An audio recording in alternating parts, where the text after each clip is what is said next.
Questions? Coach. Thank you very much. Good. All right. Coach Brown. Thank you, Jeremy. Good afternoon. Good to see everybody. It's been a while. Know you guys have been working hard, and we've actually had a dead period for the last month for the first time ever, so it's a unique time for us. It hurt us in recruiting because we couldn't have young guys at basketball games in February, and that's something that we've really used a lot. We had a junior day for every basketball game on a weekend. So from our standpoint, we would have rather been able to work February, but it did give the coaches a break so they can visit with some other people and get ready for spring practice. So want to address a number of things that have come up since we've talked last. We've had 2 coaching changes. Scott Boone and I weren't on the same page and everything with our special teams, and he decided to leave, so we added Javon DeWitt, and I'll talk about Javon in a second. Tim Brewster and I had worked together 14 years, and Tim did a tremendous job for us, and he left to go to Florida, and want to wish Tim the best of luck. He did a great job here last year for us, as he's done for me when we've worked together in the past, and I hate to see him leave, but also you want what's best for somebody else anytime they want to change. I left here once, and people weren't very happy when I left, but it was best for me at that time. So you always want what's best for somebody else. But I want to thank Scott and Tim for the hard work that they gave us last year, and then we were able to get 2 really good coaches to come in as well. Javon DeWitt will talk to you some today, along with Coach John Lilly. Just to touch on a few things, a few reasons why we hired Javon DeWitt, 21-year coaching veteran. He's been 9 years as a defensive coordinator. So I think he can really help our defensive staff because he worked 2 years with Coach Bateman at Army. He knows this defense. He knows Coach Bateman. He knows what we're looking for. And he, Jay, and the other 3 guys should really be able to just start in spring like it's the second year, and Javon not have a learning curve since he's known this defense before and he's been a coordinator. He's coached 11 years with linebackers. He had one guy that had the most sacks in 13 seasons at Nebraska that he coached. A guy with most tackles for loss in the last 4 seasons at Nebraska. So we've been trying to get better pass rush, and we feel like that's something that he can help us with. Also, he's 7 years experience as a special teams coordinator, and we've got to get better in our special teams. To be a team in the middle of the league, the way you get better faster is be the best special teams team in the league and hopefully in the country. So 7 combined punts and kickoff returns for touchdowns in the last 4 years. So we need to start blocking some kicks, and we'd like to score on special teams. That's important. Blocked 4 punts over the last 2 years at Nebraska. His units combined for blocked 7 kicks in his 2 seasons at Army. Kickoff return unit was ranked 4th nationally at UCF, and his punt return unit was ranked 6th nationally at UCF. Kickoff returner was ranked 3rd nationally at UCF, and with Michael Carter and Daz Newsome, we feel like that those guys have a chance to be as good as anybody in the country in the NFL or in the return game, and will help them with their stock for the NFL. Also, Javon's coached over 20 athletes that are in the NFL. So he not only knows who to recruit, but he develops them well and puts them forward. Coach John Lilly, we were really lucky with Javon DeWitt because Coach Bateman knew him well, and we actually talked to him last year, and he had a bout with cancer and is cleared and really worked hard to get himself back on track. With John Lilly, he had worked with Coach Searles at Georgia, and when they were with Coach Richt. And John actually called here and said he would be really interested the day that Coach Brewster left. And then you start looking at John, and John's a 27-year veteran. He's produced multiple top 5 classes as a recruiting coordinator when he was a recruiting coordinator at Florida State. He's actually from this state, went to Guilford College, or not from here, he's from West Virginia, but he went to Guilford College and was a high school coach in this state before he went to Florida State, and then worked himself into the recruiting coordinator's position and also the tight end coach. And he is recruited in the ACC and the SEC because he left Florida State to go to Georgia. He's recruited North Carolina. He's recruited Georgia. He's recruited Florida, so it fits our footprint in recruiting. He's been a recruiting coordinator, so obviously he's very, very good at it. He's recruited guys like Roquan Smith, Butkus Award winner, Antonio Cromartie, Myron Roll, Ernie Sims, Orson Charles, Jordan Jenkins, and then even from North Carolina, Nick Maddox, who we recruited, that was a great back in this state, Everett Brown, and Lamont Gillard. So the guy knows what he's doing from a recruiting standpoint. He obviously coached great tight ends both at Florida State and at Georgia. He was a part of a national championship team at Florida State and got close at Georgia. He's coached in 9 New Year's Six Bowls. He spent the last 2 jobs in the NFL with the Browns, where his tight ends had the 4th most TD receptions in the NFL, and he guided the Rams tight end Lance Kendricks to a career high 50 receptions. And 2 of the NFL guys, Orson Charles and Arthur Lynch, tight ends he coached at Georgia, went to the NFL. So both of these guys are very impressive. They fit who we are.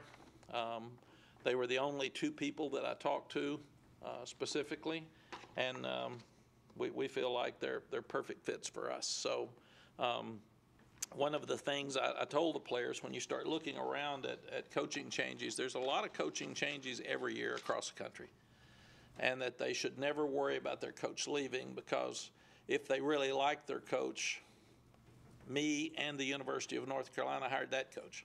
So we're going to go find you another one that's just as good, that you like just as much.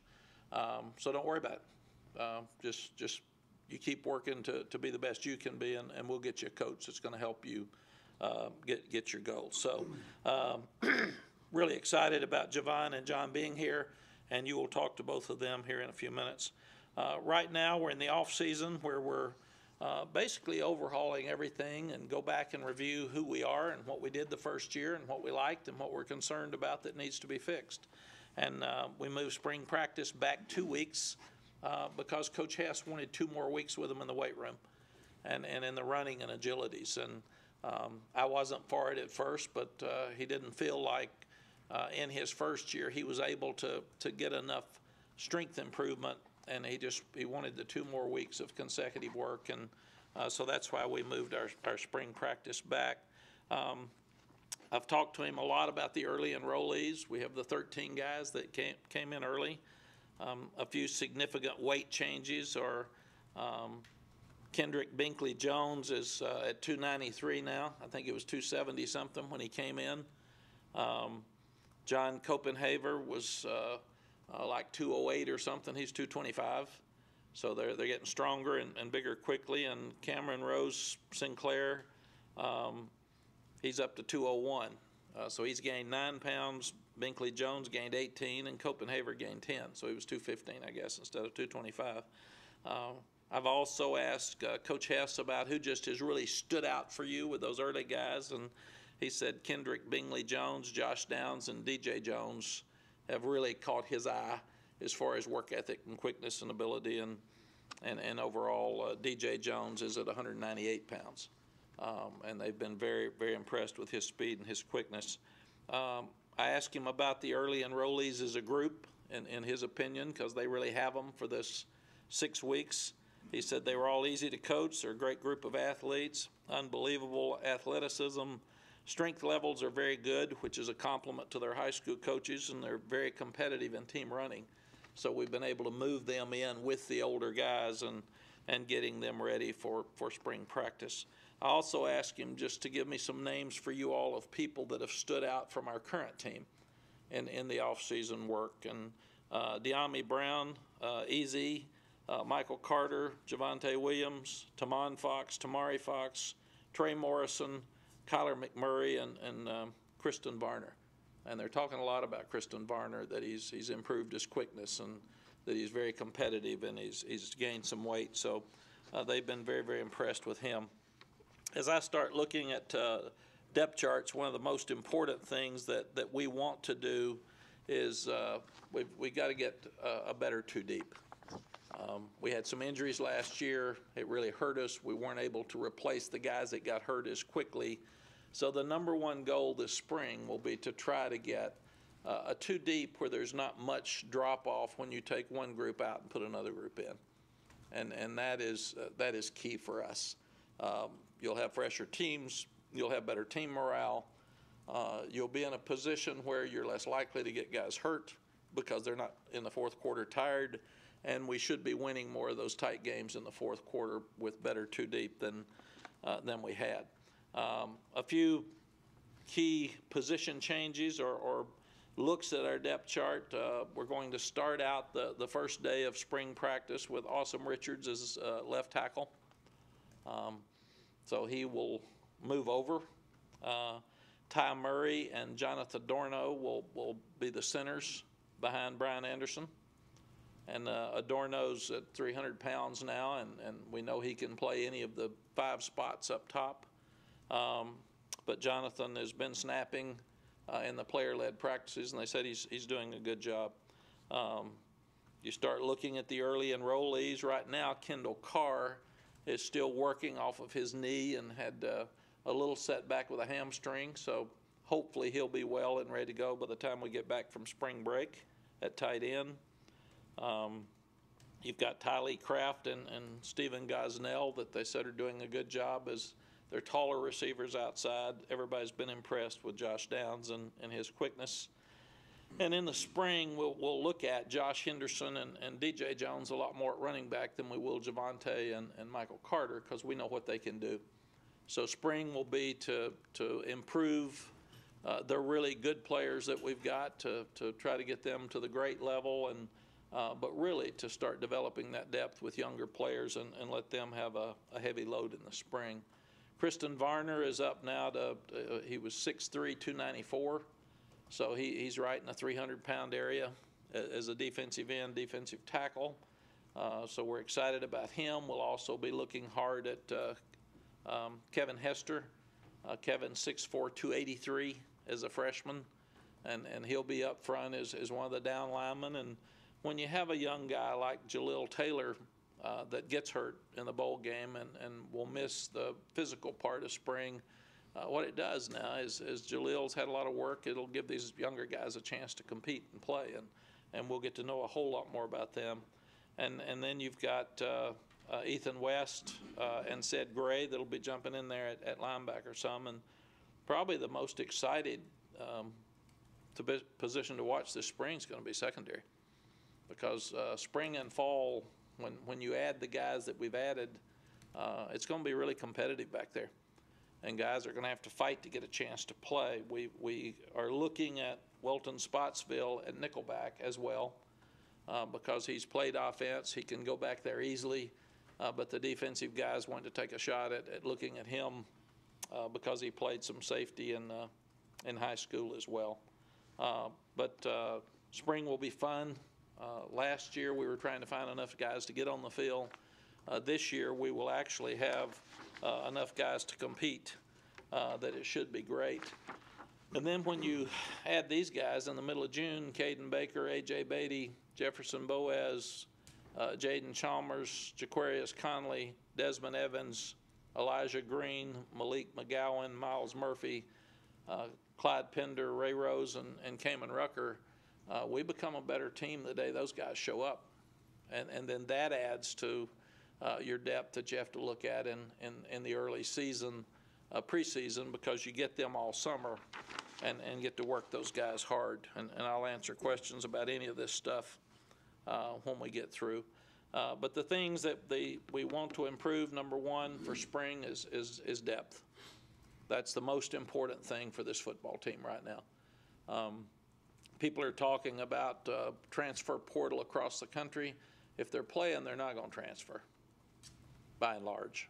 And you have better team morale. We said your It helps your recruiting because kids are happy, parents are happy, high school coaches are happy. So you need to play a lot of guys. And if you've got a lot of guys on your team that aren't talented enough to play or aren't trying hard enough to play, it really hurts you simply because they're not playing and they're unhappy. And usually if guys aren't playing, they're unhappy, they're blaming you. They're not going to blame themselves, and then it affects recruiting, it affects everything, and that's where the transfer portal has made it really easy for young guys to leave. Second thing we've got to do, and we will work harder on this than we ever have, is improve special teams.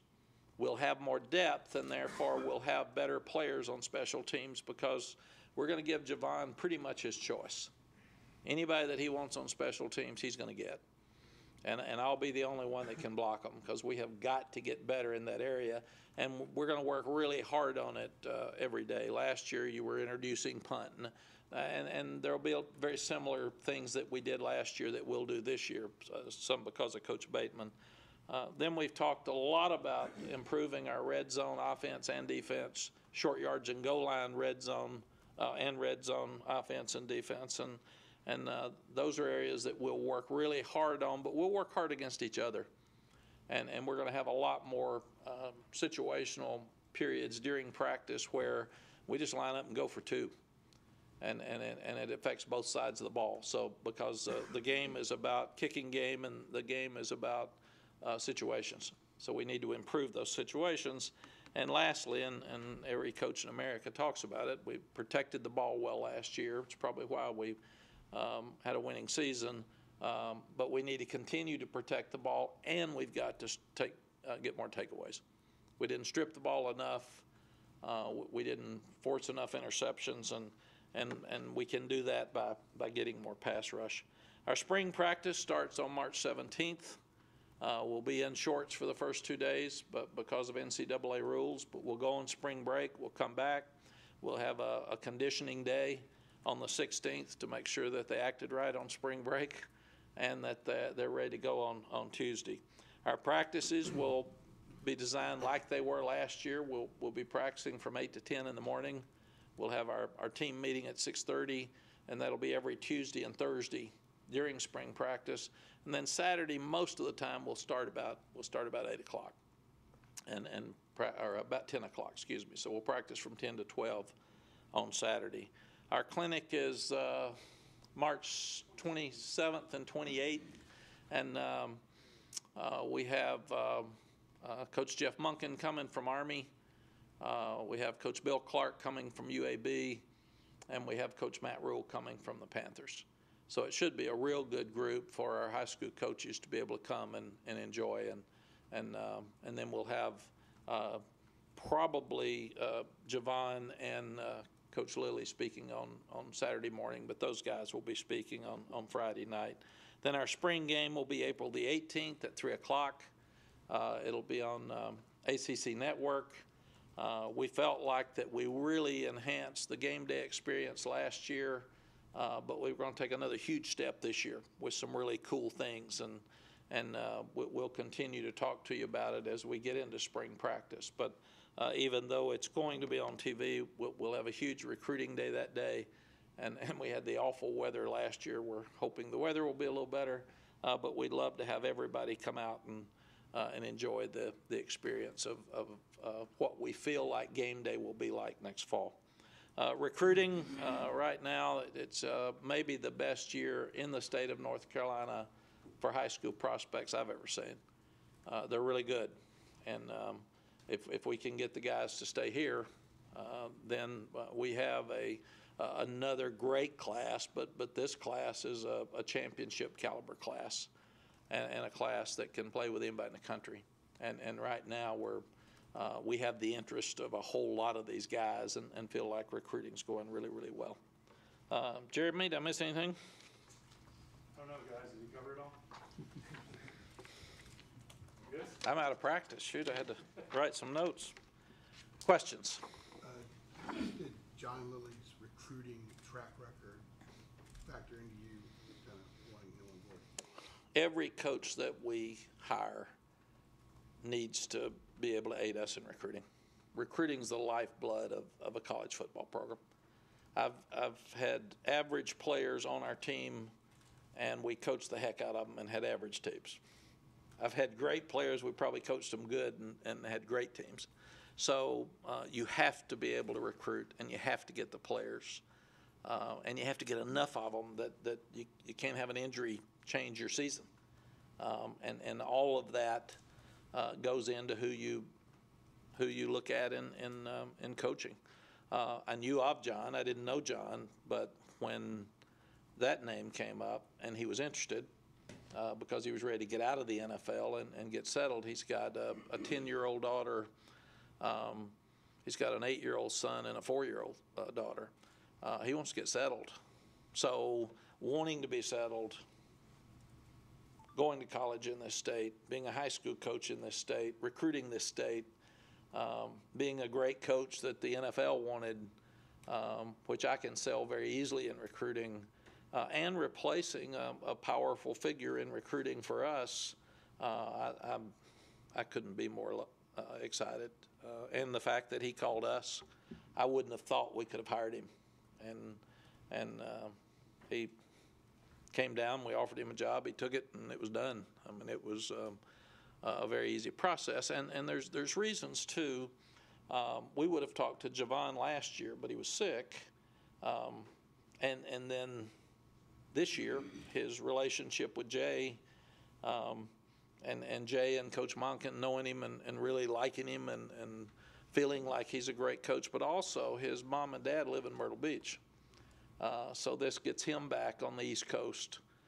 So we were lucky that our timing was good, that we could pull a longtime defensive coordinator and special teams coach back with the experience he got to coach our outside linebackers and special teams. Did you reach out to any other tight end coaches, or was it pretty much just John Lilly and it happened really quick? No, John called me, or he called Stacy. Stacy came to me and said, "This guy's really good. I don't know if you're interested or not." And I said, "Yeah." And we sat there a little bit after that when HR will let you call, and we sat there. And in fact, the offensive staff had a conference call with him one afternoon. And you can tell he's a great recruiter and a coach. It's 4:00 in the afternoon. He's in Cleveland. It's snowing and cold, and he's got no babysitter and got nothing. And we say, "Can you get on a plane tomorrow and come down and visit?" And he says, "What time?" And the best flight we had left there at 6. So from 4:00 in the afternoon, they got a babysitter. They packed their stuff. They left the house at 4:30. And they were here at 7:30 for breakfast the next morning. So that shows you how coaches' lives are. He was very interested, and he came, and he and Coach Longo needed to hit it off, and they did. He sat with Phil probably 2.5 hours, 3, talking offense. He met with me and the other coaches. Phil was actually speaking in Dallas, so we had to wait till Sunday when Phil got back before he could talk to John, and I didn't want to hire anybody unless everybody had met them and made sure everybody was on the same page. And the offensive staff was 100%. I mean, they were all excited about him, and then it took us a week to get him here because of HR. And it was funny, as I was coming in to go to the scholarship dinner last night before the game, he was walking out with his family. They're already here looking for houses and getting ready to move. And he was taking the 8-year-old boy to the basketball game last night, and they were all decked in their Carolina stuff. So it moved very quickly. What's his recruiting area in North Carolina and then regionally? Ross, it's a good question. We're re-looking at all of that stuff with Billy because he's very powerful in Georgia. He's very powerful in Florida, but he's got strength in North Carolina. So we've got to look and see. Tim's area was basically Raleigh and surrounding Chapel Hill here, obviously over to Lee County. And then Scott's was more in the mountains and up through Virginia, northern Virginia. So we've got to look at where we feel like those guys can be best. More of Javon's has been South Florida. And we may recruit a couple of guys from South Florida. We're not going to be a South Florida place. So we've got to relook at him and see where he fits. And since all the guys have a North Carolina area, Billy and I are relooking at those areas right now. We don't have to do anything until they go back out in the spring, and that'll be in April. So we just need to be, we need to get settled before then. In particular about the special teams, did you have concerns with? But you know, I thought we were okay. And in my position, you don't want to be okay in anything. And part of it was that we didn't have any depth, so we watered down. We had a lot of young people playing on special teams.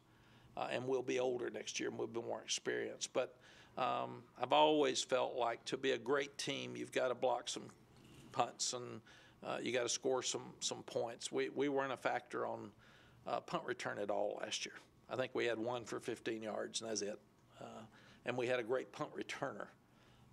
Michael Carter had some really good kickoff returns, so that was much better. But I just feel like that we need to block more kicks. We need to return more punts. There's areas there that we can score, and I never felt like we were going to block a punt or return a punt. We weren't a factor. As a head coach, when the opposing team is getting ready, you're getting ready to punt, you should be afraid that they're either going to block it or that they can return it. And if you're not, they're not very good at special teams. And I never felt like we presented a fear factor for anybody in those areas. Who do you expect or maybe anticipate stepping up into that special teams role like Antonio Williams did last season? I think British Brooks right now is he was voted the outstanding special teams player by the team, and we actually thought it would be Antonio.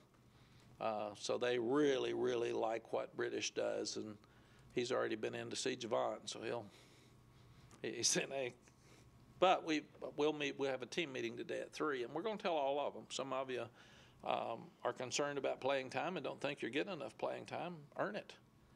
And if you're not being noticed, get noticed first on special teams. And if you get noticed on special teams, then we can trust you in other areas. But if you're not playing special teams, then we're wasting time with you right now.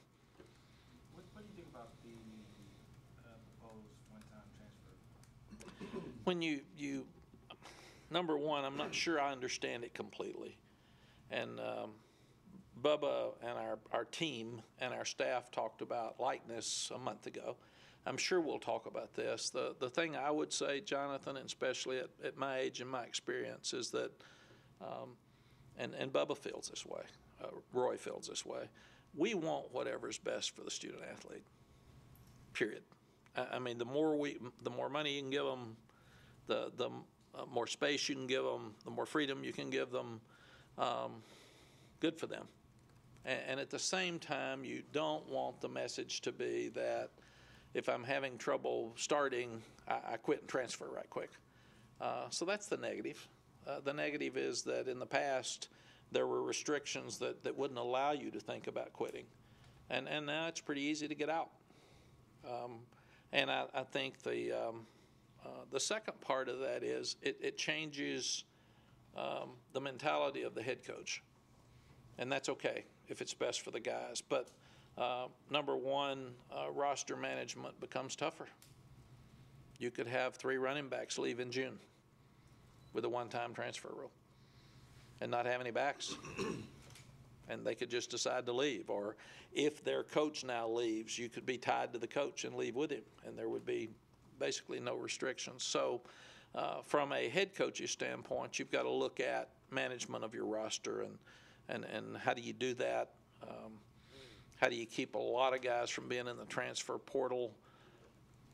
I think the way we do it is what we're all going to have to start doing. If you have an opportunity like us where you've got players around you, you're going to have to get guys that love your place.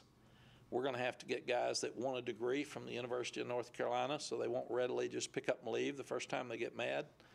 And I think the biggest part of that is our footprint from D.C. to Jacksonville, make it where parents can come and see the place and be around us. And it's the other reason that I'm passionate about depth.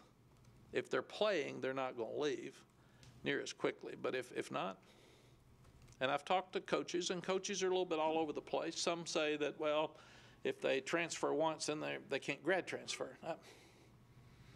I'm not into how many times they leave or where they're going, or I just think we'll just have to look at trying to make sure that the guys we get want to be here.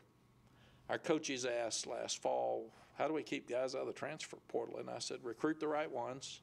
And that's harder when we took over Larry's program because we didn't recruit those guys. So some of them may not like us. The offense may be different. The defense may be enough different that they don't want to stay and fit in that group. But I told them, get guys that want to be here. Don't talk a guy into coming and then expect him to stay. And don't lie to him. If you tell him things that aren't true to get him to come, you're a liar and he's going to leave. So not only now do you have to think about who you recruit, but you got to think about who's going to stay and who's loyal to the place and wants to be here. And I think that's a huge part of this going forward. Mack, how are you excited for starting with spring ball after last year when you hit the ground running and get a staff and then you had spring practice in the season, and how much ease going into the spring practice this year? We're so much further ahead. I don't think I've ever been more excited about a spring practice than this one. You've got some young guys that were here that were redshirted or didn't play a lot, and you want to see them really be thrown into the mix. We've got a lot of guys back across the board. We probably lost more defensive linemen than anywhere else with two that played a whole lot they're really good players. So it's time to see who's going to step up, who's going to take that leadership role, and who's going to be the pass rusher that Strobridge was. And I can't wait till even fall to see our secondary. I'm so excited about those guys because we actually, during the Duke game last year, we had two corners, Greg Ross and Storm Duck. And that was it. That's all we had for the game. We moved DeAndre Hollins over to corner a little bit during practice so he could get a little work. And then the third play of the game, right in front of me, Storm Duck jumps up, comes down, hits his head, and he goes. And I said, no. No, we don't have any corners. So I run down to Jade. He said, we'll be okay. We'll be okay. And I hear him tell DeAndre Hollins, who kind of said, I got no clue. He said, you'll be on our sideline. Just we're going to play man. Just hang in there. Just hang in there. So at halftime, I go over to Jay, and I say, hey, what if one of those two gets hurt? And he said, that's a real problem. So we won't have that trouble anymore. We're going to have enough depth that we can coach. I remember Bryson Richardson last year. We had 4 defensive backs for the spring game, and we told all 4 of them, you cannot get hurt. I mean, you can't. We got to call off the game. And Bryson got up limping once. I remember Jay said, no, you got it. No. And he hung in there. So, but that will not be a problem this spring. We'll have enough players. How much different are your meetings when you're planning, you're kind of projecting forward now that you kind of know a lot about what you're dealing with? Yeah, last spring, we didn't know the players. We just knew that we'd lost. And we knew we had to get to know them, and we had to get them to trust us, and we had to gain respect both ways, and we had to learn to talk to each other. That's why we actually didn't even feel like we were there in the fall and started doing the tell your story stuff in our team meetings because we just weren't talking. Nobody talked to each other. It was the weirdest thing I'd ever seen. And even on the bus headed down for the South Carolina game, it was so quiet. I thought they were all asleep. I wanted to get some spirit here, man. We got to go. And we're at a much different place right now. We know each other.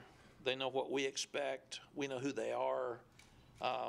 We know what we need to change. We know what we need to accomplish. We know what we're good at, and we know where we got to get better. So it's just a much more comfortable spot that we're in. And again, at 3 o'clock today, I'll talk to them. Our goals are different. Last year, we were trying to beat somebody. Last year, we were trying to finish games. Last year, we were trying to get to a bowl game. This year, we want to win the league. And there's a difference. And that's what we'll tell them today. The opportunities are there, but you got to earn it. You got to earn it. Mack, when Gene Chiswick was here 5 years ago, he took an approach of kind of building a building block defense. First year, he said, you know what, this is what we're going to work on, learn it. Next year, we'll add more. I know you add things each and every year. Do you take that kind of structured approach, or in other words, do you intend to really build upon both the offense and the defense in spring and fall camp? Or do you feel like you got most of that in? No, we will be a similar mindset of Gene. What Jay did last year with our defense is what he could afford to do. I thought we were really good on defense up until Clemson. And then after that, we weren't good for a while because we lost all of our secondary. And then we got into a position where we either had to play man coverage and they just pull up and throw fades. I mean, that's all they were doing, period. 3rd and 15, we got this. Or we had to stay spread out and we couldn't stop the run. So we really weren't very good. And then we got Trey Morrison back. We got a little bit better at the end again. But Jay's got a lot of stuff in his pocket that we didn't use, that he'll want to use now. Offensively, I think the biggest thing that hurt us was when we lost Jace Ruder. And then we couldn't run Sam. And it really helped us in the bowl game. And we couldn't run Sam at all. And that hurts you in short yardage. It hurts you in goal line because you've taken one of your most valuable players out of the game with his legs, and you're not putting the pressure on the defense that you could, like we did on a 3rd and 4 against Temple for a 50-yard run or something. And I really feel like that will help us a lot in the short yardage and goal line woes that we had. Coach, last year your team was good but wasn't expected to be a great team, underdogs in most matchups. This year transitioning, there's a lot of high expectations and preseason top 25, big honors for Sam and a lot of returning guys. How do you kind of check those egos at the door and make sure they come out still fighting the way they did last season? It's a great question. Number one, you want expectations. Because if there's expectations, you've earned that right. And this team earned that right. We didn't have that right last year. People would say, can you beat South Carolina? I don't know. Can we beat anybody? I don't know. I don't know who we are. And then we had a freshman quarterback who'd never played a game in college starting the first game. We had 2 linebackers who'd never played in a game at linebacker. So, here I am throwing up in the corner before the South Carolina game, worried about who we are and who we're going to be. We know who we are now. So our off season should be better than it was last year. We were learning last year. We should be competing to those standards now. And the same in spring practice. We're not going to be trying to have enough guys to line up. We're going to be competing to beat Central Florida in the opener on national TV. And that's the difference, I think, in the mindset. And with more high expectations, there becomes more responsibility. And you've got to do better. And you got to work harder. And you got to make more plays. And we'll have better players playing against better players this spring than we had last spring. So therefore, they're going to be competing against really good players. If you take Mack Brown and Kyler McMichael, that's going to be fun to watch. And we'll try to pit the best ones against the best ones every day, so when they play another team, they play a Central Florida, they play an Auburn in those first 2 games, they will have practiced against those type guys every day. What is the biggest challenge in year 2, in your experience? What have you seen has been the biggest challenge? The biggest challenge in year 2 is depth, in my estimation. If you think about it, standing here at this time last year, we had just gotten through recruiting, and we had a pretty good recruiting class to come in so late. Staff didn't even really know each other. I'd never worked a day on the field with Jay or Phil. And then we didn't know if we were going to have sellouts. We didn't know if we were going to have any crowds. We didn't know if we were going to win any games. So we were recruiting on hope last year and our expectation. We didn't know the players, they didn't know us. So, and we had so many injuries that it was hard to even go through spring. And if you got few injuries in spring, we didn't have enough at any position to make it, so we couldn't even hit very much. This year, all of those expectations have changed like we talked about, but we know who we are now, and we know what we've got to fix. So the depth the short yards and goal line, especially 2-point plays both ways, because that's such a big factor now when you go to 3 overtimes or 6. And the fact that we've got to develop better pass rushers, and that's on us. We've got to do that, and that'll be great seeing those battles this spring with our offensive line basically back intact against some really good young pass rushers that need to help us get there. Well, I mean, not particularly with this team, but with teams, like when you take over a new program. I'm sorry. Good hands, good hands. That's When you take over a new program, and year one, when kids see success, they're excited. But when year two happens and the expectations are different, what tends to be the biggest challenge for a coach in year two? Okay. I think the biggest thing is continuing to have urgency, continuing to be disciplined and grow as a team and get better, and not sit back on your laurels and think this is pretty cool. Everybody's bragging on us now. We don't have to work as hard. We kind of got our respect back. We got to start over. This team hadn't proved anything, and we talked about expectations. We talked about standard. Those are great, but last year's team earned the right to those expectations and standards, not you. And you all have to keep getting better. I think the hardest thing of being a head coach is every year is a different team, and every year the same expectation. You're supposed to win all the games. And every year you're supposed to recruit the best players. There are no breaks. There are no days off. And I think that's what got me a little bit after 31 straight years at Texas is you get tired if you're not careful. And the coaches laugh at me. I'm on them about, man, I need more energy, and you got to do this, and you got to do this, and come on. Man, why didn't you do this? You're late. And they said, you didn't work for 5 years. You did TV for 4 months. We worked. So we're still tired. You're not. You got energy back. And there's some truth to that. My 5 years off really energized me, and I know I'm not going anywhere else. I know this is it for me, and I'm loving it. And I think that's a real advantage for us as well. So how do you manage that with your coaches when you know that there is wear and tear that comes with the job? How do you kind of manage that with them? I did things like with the dead period, I gave them off every Friday, Saturday, and Sunday. And I told them in February that you guys worked your tail off. You've recruited hard. You guys that started with me last year, gosh, we started in November and haven't had days off. So plan with your family to go do something Friday, Saturday, and Sunday. And I don't want to see you at all. And I'll do that some more. Good Friday, obviously, we're not going to practice, but they know they're off Friday, Saturday, and Sunday. Spring break, I said, I don't want to see you. Be gone. And that's why we're working so hard now to have everything prepared. So when we get back for spring break, we'll get back on Sunday. We'll work all day Monday, and we'll start spring practice Tuesday. But I have learned that you better be better at the end of the season than you are at the beginning.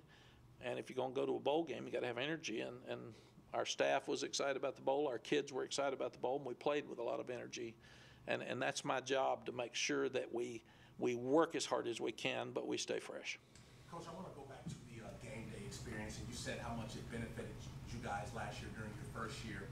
You guys are going to have the spring game on the ACC network, and you're talking about, you wanting to bring more of that to your program. How important is it to elevate this program to where you want to take it when it comes to recruiting, branding, all that or whatever, when it comes to having events like that, ESPN Game Day, ACC Network, and all that? How important is that for what you want to do in your second step with the program? We want to be the best in the country. And that's easy to say and hard to do. But if you're going to do that, you've got to do all of the things in your process that allow you to be the best in the country. And right now, Clemson is the best in our league. They're either best or second best in the country the last 4 or 5 years. So we have a target. We have a point that we know is right now that is considered the best.